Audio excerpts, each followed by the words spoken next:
ఒక దేశ రక్షణని ఆ దేశ ప్రజలు తమ చేతుల్లో పెట్టుకున్నప్పుడు ఆ దేశాన్ని ఎవరు నాశనం చేయలేరు.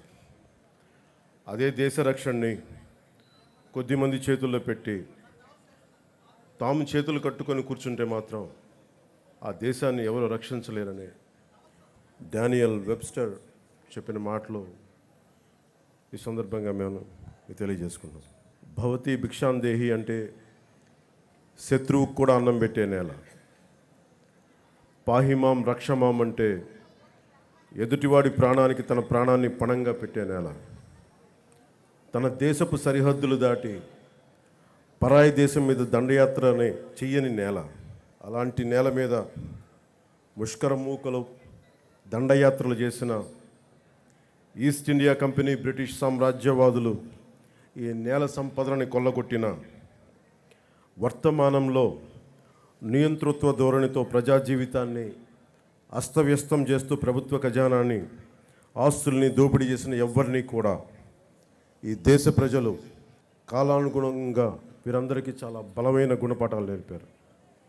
అలాంటి ధైర్య సాహసాలతో నిండి ఉన్న నా భారతదేశ ప్రజలకి, నా అన్నదమ్ములకి, నా అక్క చెల్లెళ్ళకి, పెద్దలకి, పిన్నలకి, మహిళలకి, మబ్బుల్లో పరిగెత్తే పిడుగుల్లాంటి యువతి యువకులకి 78వ స్వాతంత్ర దినోత్సవ శుభాకాంక్షలు. ఈ వేడుకలకు విచ్చేసిన ప్రజాప్రతినిధులు, అధికార అనధికార ప్రముఖులు, జిల్లా ప్రజలందరికీ నా హృదయపూర్వక స్వాతంత్ర దినోత్సవ శుభాకాంక్షలు. ఒక దేశపు ఆర్థిక పురోగతి, దానికున్న సహజ వనరులు, మానవ వనరుల కంటే కూడా ఆ దేశాన్ని నడిపిస్తున్న నాయకుల సమర్థత, సమగ్రత, ప్రతిభ, వారి దార్శనికత మీద ఆధారపడి ఉంటుంది అని నాని పాల్కీవాలా గారు చెప్తారు. ఈ 78 ఏళ్ల కాలగమనంలో, అత్యంత కష్టకాలంలో విభజన కల్లోలాలని తట్టుకుంటూ, దేశ సమగ్రతని కాపాడుకుంటూ, డ్యాములు కట్టి, కాలువలు తవ్వి, హరిత విప్లవం కోసం రంగం సిద్ధం చేసిన పండిట్ జవహర్లాల్ నెహ్రూ గారు ఉన్నారు.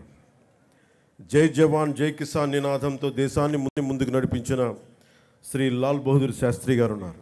బంగ్లాదేశ్ ఆవిర్భావానికి శ్రీకారం చుట్టిన అపర దుర్గాదేవిగా పేరు తెచ్చుకుని అభివర్ణించబడే ఇందిరాగాంధీ గారు, మీరు హిస్టరీ కాదు, మీరు జాగ్రఫీని సృష్టించారనే పేరు తెచ్చుకున్న ఇందిరాగాంధీ గారు ఉన్నారు. శ్రీమతి ఇందిరాగాంధీ గారు ఉన్న బంగారు నిల్వలు కూడా అమ్ముకోవాల్సిన దుస్థితిలో తన మేధా సంపత్తితోటి, విశిష్టమైన రాజకీయ అనుభవంతో ఆర్థిక సంస్కరణలు పట్టుకొచ్చి భారతదేశాన్ని తిరిగి ప్రపంచ పటంలో పెట్టిన గొప్ప వ్యక్తి, దార్శనికుడు పివి నరసింహారావు గారు ఉన్నారు. ప్రతి దశాబ్దానికి భారత భూభాగం మీద దండయాత్ర చేసే శత్రు దేశాలకి, వాటిని నడిపించే నాయకులకి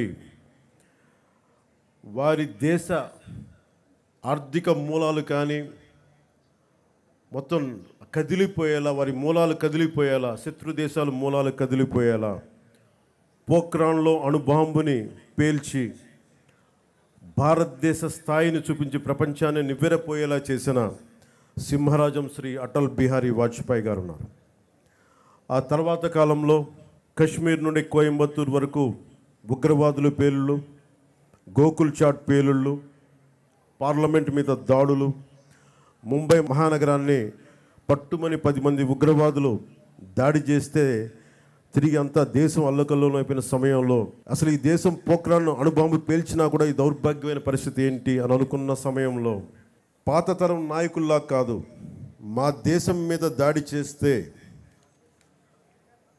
మా వ్యవస్థల మీద దాడి చేస్తే మీ దేశంలోకి దూరి మరీ కొడతామని చెప్పి 3వసారి ప్రధానమంత్రిగా ప్రమాణ స్వీకారం చేసిన శ్రీ నరేంద్ర మోదీ గారు ఉన్నారు.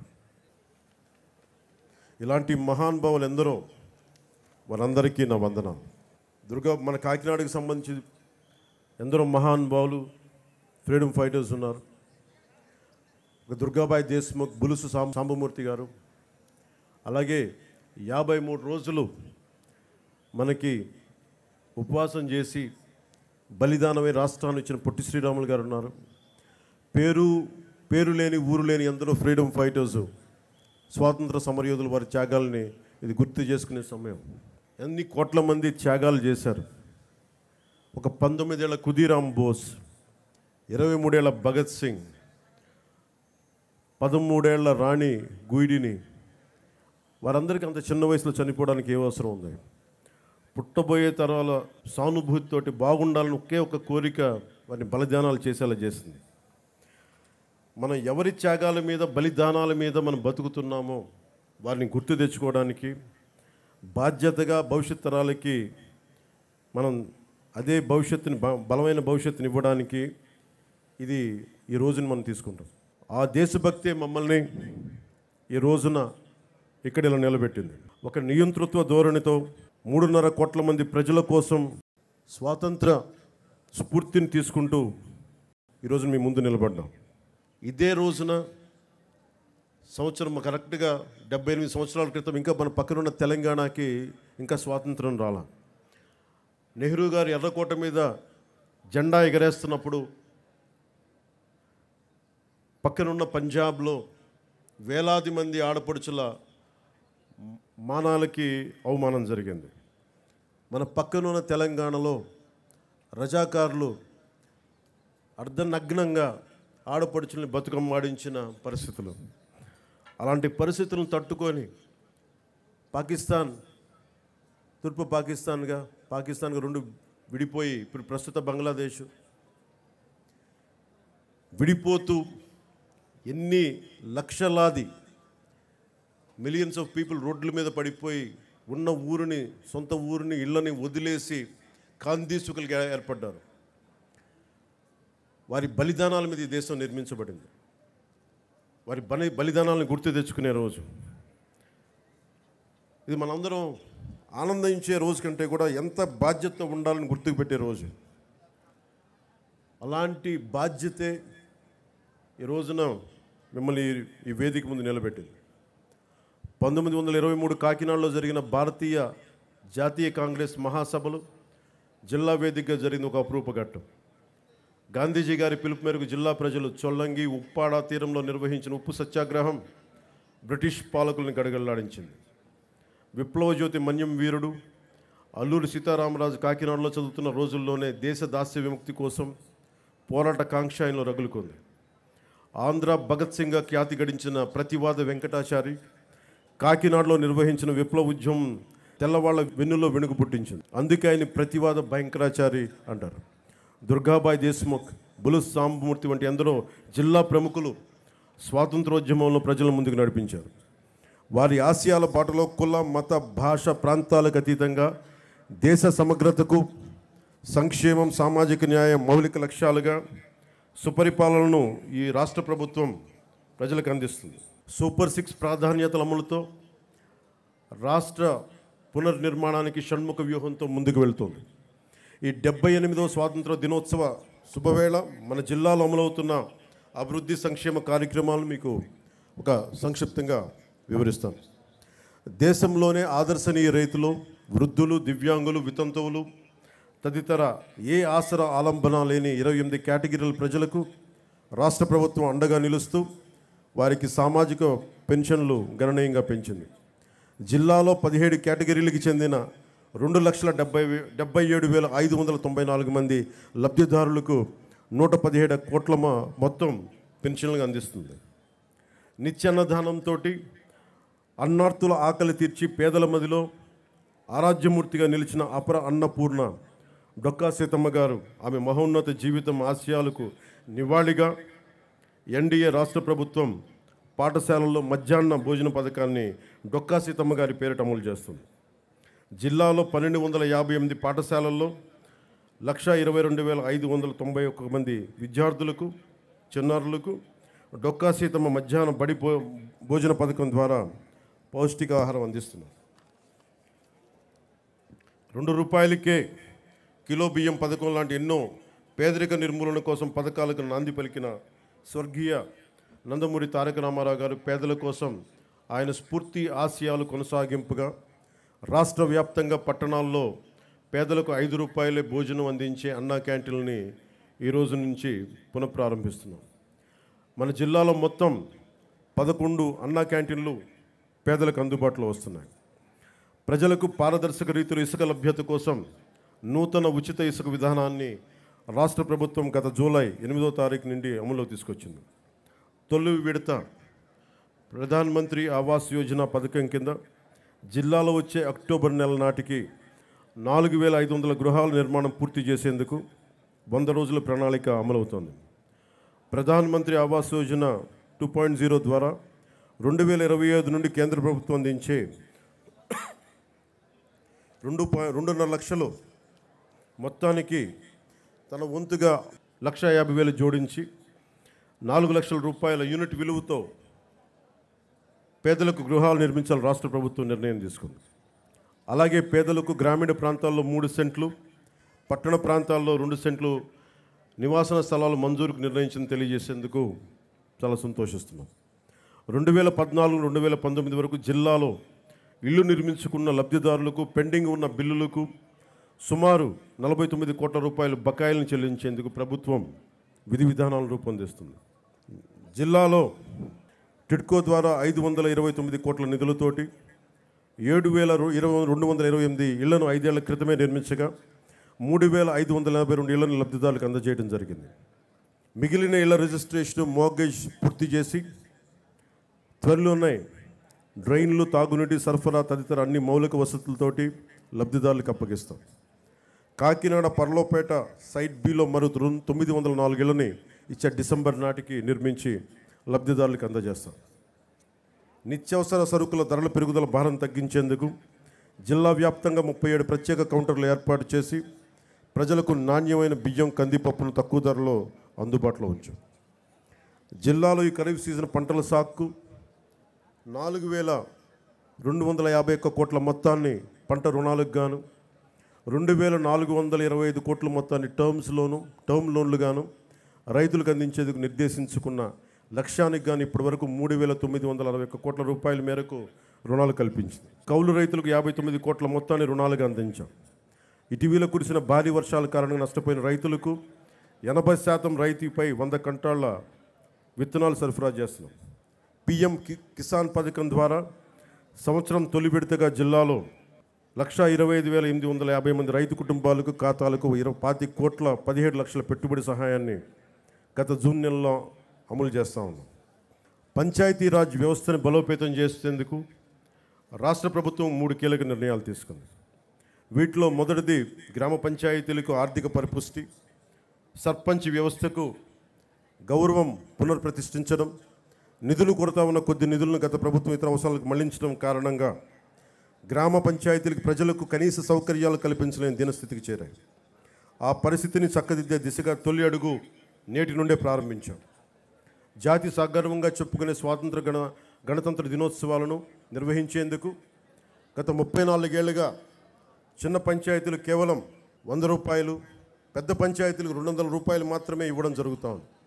నేటి నుండి ఇకపై ఆ వేడుకలకి గ్రామాల్లో సర్పంచ్ల ఆధ్వర్యంలో సగర్వంగా దేశభక్తి వెళ్లి విరిసే వాతావరణంలో ఘనంగా నిర్వహించేందుకు మైనర్ పంచాయతీలకు 10,000 రూపాయలు, మేజర్ పంచాయతీలకు 25,000 రూపాయలు నిధులు సమకూరుస్తున్నాం. రెండవది జాతీయ ఉపాధి హామీ పథకం ద్వారా గ్రామీణ పేదలకు నిలకడైన ఉపాధి ఆదాయాలను కల్పిస్తూ గ్రామాల ప్రగతికి దోహదం చేసే సుస్థిర సామాజిక ఆస్తుల అభివృద్ధికి కార్యాచరణ చేపట్టడం. అందులో భాగంగా జాతీయ ఉపాధి హామీ పథకం నిధులతో తమ పంచాయతీల్లో చేపట్టవలసిన ప్రయోగకరమైన పనులపై సర్పంచులు, స్థానిక ప్రజాప్రతినిధులు, ప్రజలు సమాలోచన చేసి తీర్మానాలు చేయాలని సూచించి రాష్ట్రంలో 13,326 గ్రామ పంచాయతీలన్నింటిలోనూ ఒకే రోజున గ్రామ సభలు నిర్వహిస్తున్నాం. మూడవ కీలక నిర్ణయం రాష్ట్రంలో ప్రతి ఇంటికి కుళాయి ఏర్పాటు, ప్రతి వ్యక్తికి సురక్షితమైన తాగునీరు అందించడం ప్రభుత్వాలు పౌరులు కల్పించాల్సిన కనీస మానవ హక్కు. దేశంలో ఈ లక్ష్య సాధనకు గౌరవనీయ ప్రధానమంత్రి శ్రీ నరేంద్ర మోదీ గారి నేతృత్వంలో కేంద్ర ప్రభుత్వం బృహత్తర స్థాయిలో జల్ జీవన్ మిషన్ కార్యక్రమాన్ని 2019 ఆగస్టు 15 నుండి అమలు చేస్తూ ఉంది. దురదృష్టవశాత్తు గడిచిన 5 ఏళ్లలో మన రాష్ట్రంలో ఈ పథకాన్ని సద్వినియోగం చేసుకోలేదు. 5 ఏళ్లలో 27,000 కోట్ల నిధులు ఖర్చు చేయవలసి ఉండగా కేవలం 4,000 కోట్లు మాత్రమే ఖర్చు చేయడం జరిగింది. ఖర్చు చేసిన 4,000 కోట్లతో కూడా కేవలం సొమ్ము చేసుకునే పైప్ లైన్లు పనులే చేసి తాగునీరు అందించేందుకు అత్యవసరమైన వాటర్ సోర్స్ వనరుల అభివృద్ధి పనులు మాత్రం పూర్తిగా విస్మరించడం జరిగింది. ఫలితంగా జలజీవన్ మిషన్ యొక్క లక్ష్యం రాష్ట్రంలో సాకారం కాలేదు. ప్రతి ఆవాసంలో తాగునీటి సరఫరా పరిస్థితిని సమీక్షించేందుకు 12 అంశాలపై రాష్ట్రంలో పల్స్ సర్వే చేపట్టాం. పల్స్ సర్వేలో సేకరించిన సమాచారం ఆధారంగా రాష్ట్రంలోని ప్రతి ఇంటికి తాగునీటి కుళాయి ఏర్పాటుకు పటిష్టమైన సత్వర కార్యాచరణకు రూపకల్పన చేయబోతుంది. అలాగే ఉపాధి అవకాశాలు, ఉద్యోగాల కోసం వేచి చూసి కాలం ముందుకెళ్ళిపోతుంది, కానీ నేను కళల మటుకు వెనకబడిపోతున్నాయన్న యువత కోసం ఒక 20 లక్షల ఉద్యోగాలు తీసుకురావాలి. టూరిజం సెక్టార్లో, వైద్యం హెల్త్ సెక్టార్లో, పరిశ్రమల్లో, అలాగే యువతని ఎంటర్ప్రెన్యూర్స్గా తయారు చేసే కార్యక్రమం, దానికి ముందు స్కిల్ డెవలప్మెంట్ జరగాలి. పెట్టుబడులు వచ్చేలాగా పొలిటికల్ స్టెబిలిటీతో ఈ రాష్ట్ర పెట్టుబడిదారులందరికీ, ఎవరైతే పెట్టుబడి వస్తారో పారిశ్రామికవేత్తలకి, వారికి భరోసా ఇవ్వడం పొలిటికల్ స్టెబిలిటీతో. అలాగే 974 కిలోమీటర్లు, దాదాపు మిగతా అన్ని కలుపుకుంటే 1047 కిలోమీటర్ల తీర ప్రాంతం ఉంది. ఈ తీర ప్రాంతంలో యువతకి ఈ నీలి విప్లవం ద్వారా మత్స్య సంపద మీద, వాటికి సంబంధిత వ్యాపారాల మీద ఒక బలమైన ప్రణాళికతో ముందుకు రాబోతున్నాం. సామాజిక వెనుకబాటుతనాన్ని గుర్తించి అన్ని సామాజిక వర్గాల్లో కూడా డబ్బు వచ్చేలాగా, డబ్బు అంటే కేవలం కొద్ది మందిగా ఉండిపోవడమే కాదు, క్రీమీ లేయర్ కాకుండా అందరికీ డబ్బు రావాలి, ఆ విధంగా ప్రత్యేక దృష్టి పెడుతున్నాం. అలాగే టూరిజం సంబంధించి కోస్టల్ టూరిజం ఉంది, టెంపుల్ టూరిజం ఉంది, ఎకో టూరిజం ఉంది. వీటన్నిటిలో కూడా యువతకి ప్రాతినిధ్యం లభించేలాగా చర్యలు తీసుకుంటున్నాం. అలాగే ఒక 1,00,000 మంది యువ రైతులను తయారు చేయాలి, సేంద్రియ రైతులుగా అనేది ఈ ప్రభుత్వం యొక్క లక్ష్యం. యువతని నిర్వీర్యం, నిస్తేజం చేస్తున్న మాదక ద్రవ్యాల సాగు, గంజాయి సాగు, రవాణా విక్రయాలను సమూలంగా నిర్మూలించేందుకు భారత్ లక్ష్యంగా జిల్లాలో గత జూన్ నుండి నషాముక్త భారత్ అభియాన్ కార్యక్రమం ద్వారా వివిధ ప్రభుత్వ శాఖలు, స్వచ్ఛంద సంస్థల సమన్వయంతో 100 రోజులు ఒక ఉద్యమాన్ని నిర్వహిస్తున్నాం. జిల్లాలో శాంతి భద్రతను పరిరక్షిస్తున్న పోలీస్ సూపరింటెండెంట్, వారి సిబ్బందికి, పేదరిక నిర్మూలన సహకరిస్తున్న బ్యాంకుల అధికారులకి సందర్భంగా ప్రత్యేకమైన అభినందనలు తెలియజేస్తున్నాం. గత ప్రభుత్వంలో చాలా క్షీణించిపోయింది. మన ఉమ్మడి కర్నూలు జిల్లాలో 10 ఏళ్ల పాపని పూర్తిగా 18 ఏళ్ళు రాని పిల్లలు, 14 ఏళ్ళు 13 ఏళ్ళ పిల్లలు మానానికి భంగం కలిగించేలా ఎలా ప్రవర్తించారో మనందరికీ తెలుసు. 14 ఏళ్ళ సుగాలి ప్రీతికి స్కూల్కి వెళ్ళిన సుగాలి ప్రీతి తిరిగి ఇంటికి రాలేదు, శవమై తిరిగి వచ్చింది. ఎటు చూసిన గత ప్రభుత్వ కాలంలో లా అండ్ ఆర్డర్ చాలా బలహీనపడిపోయింది, నిర్లక్ష్యం చేయబడ్డాయి విల్ఫుల్గా. ఈ ప్రభుత్వం లా అండ్ ఆర్డర్ని చాలా బలంగా తీసుకుంటాం. ఇక్కడ లా అండ్ ఆర్డర్ సరిగ్గా లేకపోతే పెట్టుబడులు వచ్చినా కానీ వెనక్కి వెళ్ళిపోతాయి. పెట్టుబడులకి, ఉద్యోగాలకి, రాష్ట్ర అభివృద్ధికి చాలా కీలకం లా అండ్ ఆర్డర్. అన్ని సభల్లో అధికారులందరికీ, కలెక్టర్ సదస్సులో ఒకటే చెప్పాం, లా అండ్ ఆర్డర్ చాలా బలంగా ఉండాలి. ఒక ఆడబిడ్డ ఇంట్లో నుంచి బయటికి వెళ్ళి క్షేమంగా తిరిగి ఇంటికి వెళ్ళాలి, ఆ స్థితిలో ఉండాలని మేము కోరుకుంటా ఉన్నాం. చాలా లా అండ్ ఆర్డర్ మీద చాలా అన్కాంప్రమైజింగ్ యాటిట్యూడ్, అన్కాంప్రమైజింగ్ ధోరణితోటి చాలా బలంగా ముందుకెళ్తున్నాం. ఈ సందర్భంగా మీకు ఒకటే తెలియజేసుకుంటా ఉన్నాం. చిన్నపాటి సంఘటన, UPA 2 గవర్నమెంట్ ఉన్నప్పుడు ముజ్ఫర్ నగర్లో ఒక ఆడబిడ్డని, ఒక వర్గానికి చెందిన ఆడబిడ్డని ఇంకొక వర్గం అబ్బాయిలు ఇబ్బందికి గురి చేస్తే వాళ్ళ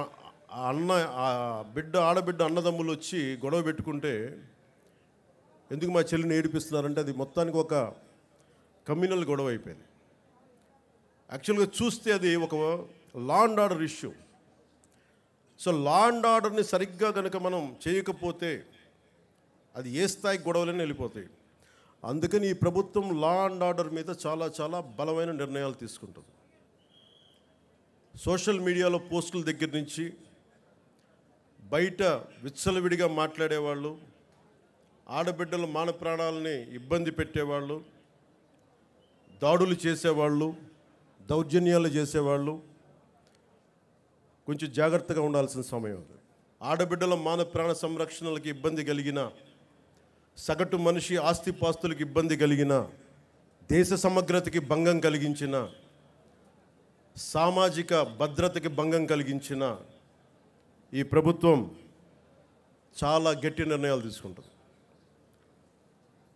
అధికార ఎస్పీలకు కానీ కలెక్టర్ చాలా స్పష్టంగా చెప్పాం మన కలెక్టర్ సదస్సులో, అన్కాంప్రమైజింగ్ యాటిట్యూడ్ తోటి, రాజీ లేని ధోరణితోటి లా అండ్ ఆర్డర్ని ముందుకు తీసుకెళ్లాలని. ఈరోజు రాష్ట్రం లోతుకెళ్ళి చూస్తే, గతంలో కూడా తెలుసు, లోతుకెళ్ళి చూస్తే ఏ స్థాయిలో ఆర్థిక వ్యవస్థ ఉందంటే చిన్న భిన్నం అయిపోయింది. వేలాది కోట్లు, 4,000 కోట్లతోటి పంచాయతీరాజ్ మేము జల్ జీవన్ మిషన్కి నిర్మించామని చెప్తే పైపులు వేశారు, కానీ ఆ పైపులకి సంబంధించిన వాటర్ సోర్స్ ఇవ్వలేదు. అందుకే దాని మీద పల్స్ సర్వే జరిపిస్తూ ఉన్నాం.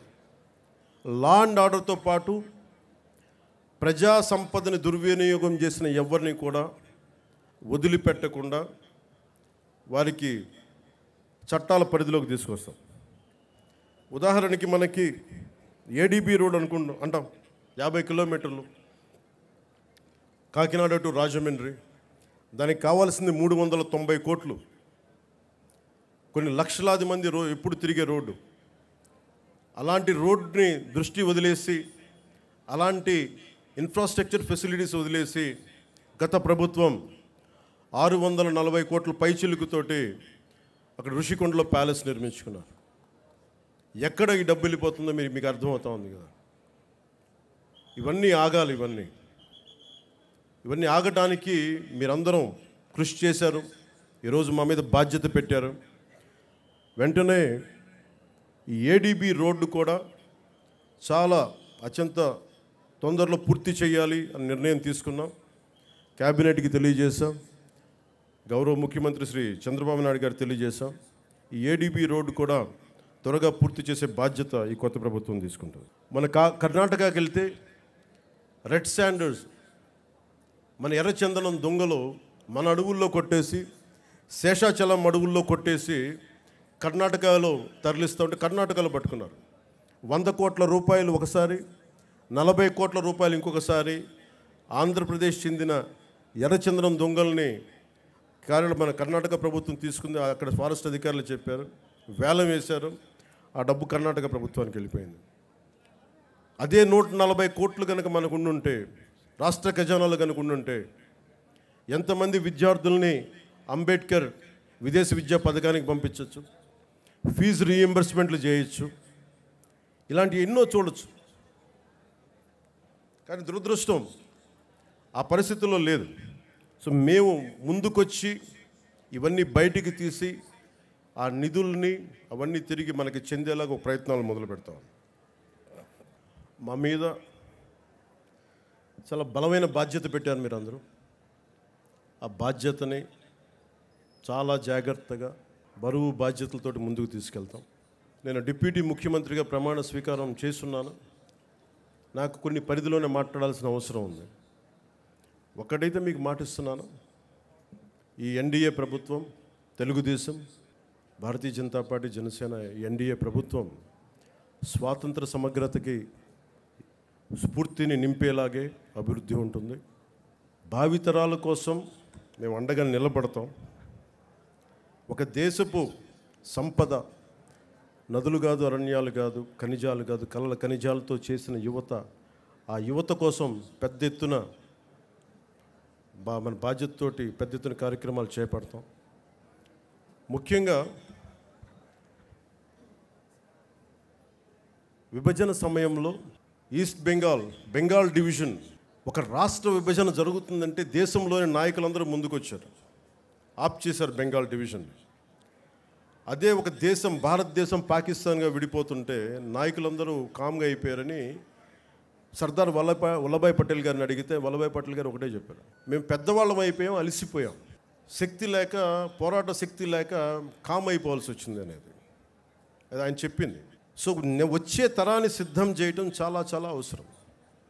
మొన్న ఇస్రోకి వెళ్ళి షార్ సెంటర్కి వెళ్తే కూడా అక్కడ శాస్త్రవేత్తలు చెప్తా ఉన్నారు, వచ్చే 10 సంవత్సరాల కోసం లీడర్షిప్ని తయారు చేయడం కూడా ఇస్రో సాంప్రదాయంలో ఒక భాగం అని. వచ్చే తరం 2047కి కొత్త నాయకులు తయారు చేయడం కూడా చాలా అవసరం ఉంది. జిల్లా స్థాయిలో, పంచాయతీ స్థాయిల నుంచి రాష్ట్ర స్థాయి, దేశ స్థాయిలో కొత్త తరం నాయకులకి తయారు చేయాల్సిన బాధ్యత అందరూ తీసుకోవాలి. దాంతోపాటు మేము కూడా ఆ బాధ్యతను తీసుకుంటామని మీకు తెలియజేసుకుంటూ, భవిష్యత్తు యువతరానిదే. ఆ యువతరానికి అండగా ఉంటాం. మాటలతో కంటే కూడా చేతుల్లో చెప్పి చూపిస్తామని తెలియజేసుకుంటూ, ఈ 78వ స్వాతంత్ర దినోత్సవ సందర్భంగా మరోమారు మీ అందరికీ పేరు పేరున ధన్యవాదాలు తెలియజేసుకుంటూ సెలవు తీసుకున్నాను. జై హింద్.